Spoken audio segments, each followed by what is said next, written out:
இனிமே கண்ணை மூடிட்டு கடலை எண்ணெய் வாங்கலாம்.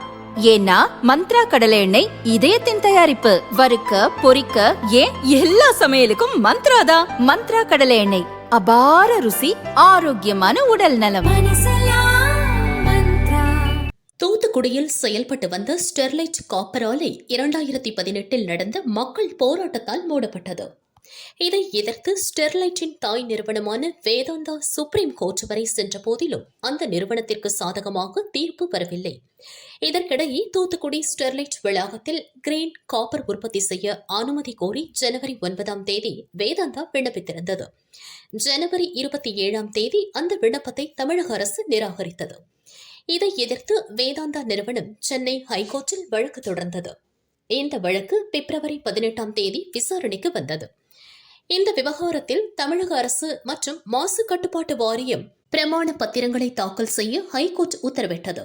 தற்போதைய சூழலில் தூத்துக்குடி ஸ்டெர்லைட் ஆலையில் கிரீன் காப்பர் உற்பத்தி தொடங்குவதற்கான சாத்தியக்கூறுகள் நிலவுகிறது. கிரீன் காப்பர் என்றால் குறைந்த அளவு சுற்றுச்சூழல் பாதிப்பை ஏற்படுத்தும் வகையில் மறுசுழற்சி செய்யப்பட்ட பொருட்களை பயன்படுத்தி குறைந்த காப்பர் எமிஷனோடு தயாரிக்கப்படும் காப்பர் ஆகும். வேதாந்தா நிறுவனத்தின் இந்த முயற்சியை ஸ்டெர்லைட் ஆதரவு இயக்கத்தினர் வரவேற்றுள்ளனர். நான் சொல்ல வேண்டுவது, இன்னைக்கு தொழிற்சாலைகள் நிறைய வேண்டியது இருக்கு.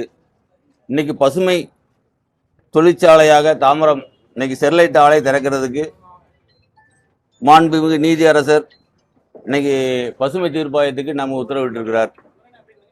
இதை நாங்கள் வரவேற்கிறோம். தொழிற்சாலைகள் ஊக்குவிக்கிறதுக்கு, நிறைய பெருகிறதுக்கு தொழிற்சாலைகள் நிறைய வேண்டும்.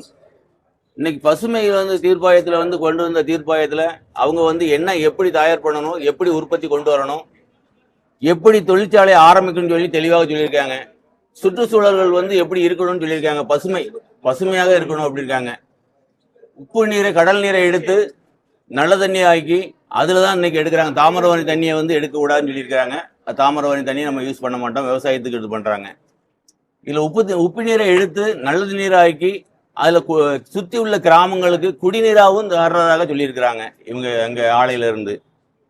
இது போக கல்வி கற்கிறதுக்கு பள்ளியிலேருந்து கல்லூரி வரைக்கும் நாங்கள் எல்லாம் அது பண்ணுறோம், ஸ்டெர்லைட்லேருந்து பண்ணித்தரோம் அப்படிங்கிறாங்க. சாலை வசதிகளும் நல்ல தரமான சாலை வசதிகள் பண்ணித்தரேன்னு சொல்றாங்க. சுகாதாரத்துக்கு ஆஸ்பத்திரி கட்டித்தரேன்னு சொல்றாங்க.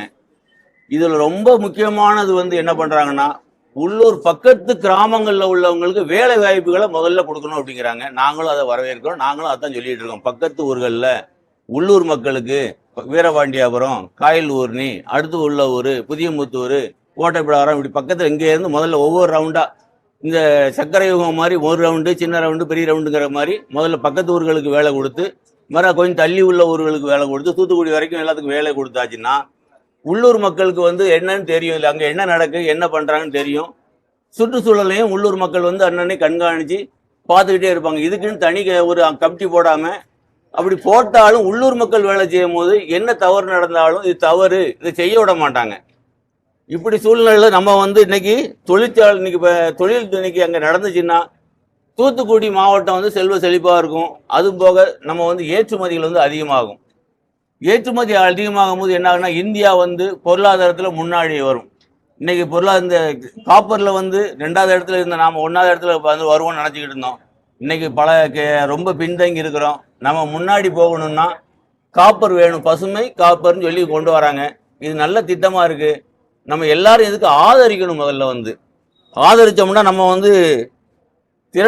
நம்மளோட தொழில் இன்னைக்கு படித்த பையங்களுக்கு எல்லாம் வேலை கிடைக்கும். வேலை வாய்ப்பு இல்லாமல் நிறைய இருக்கிறாங்க. இந்த வேலை வாய்ப்பு கிடைக்கிறதுக்கு நம்ம எல்லாரும் மீடியாக்களில் ஊக்குவிக்கணும்.